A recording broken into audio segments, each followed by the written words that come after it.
Çmimi Krijimtaria Shqipe, i cilësuar nga Ministria e Kulturës si çmimi i veçantë, i u nda akademik Recep Çosjes. Çmimi kombëtar letrar për vepër jetësore Azem Shkreli i u nda Bajram Kosumit për kontributin e jashtëzakonshëm për publikimin e letërsisë nga burgu, duke ruajtur të gjallë dëshminë letrare në kushte ekstreme.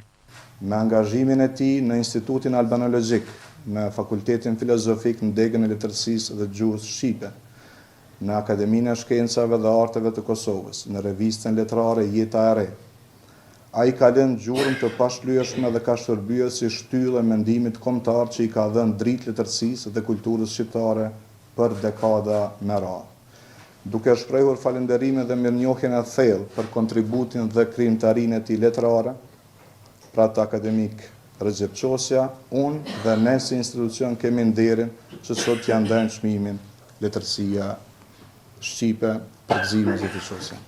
Këtë nderim nuk e konsideroj nderim vetëm për mua, por për të gjithë ata që besojnë në fuqinë e krijimtarisë mendore, të letërsisë dhe të studimit historik të saj.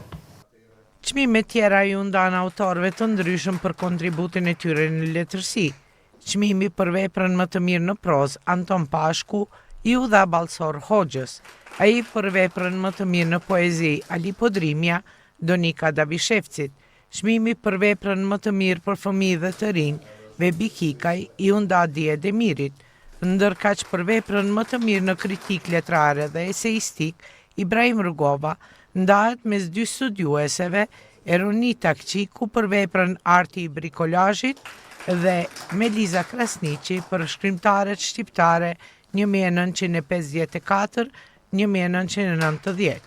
Çmimi për veprën më të mirë të përkthyer në gjuhën shqipe Pjetër Bogdani i jepet Lorenz Hajdarit për librin me poezi e thënë figurativisht të Ulla Hahn.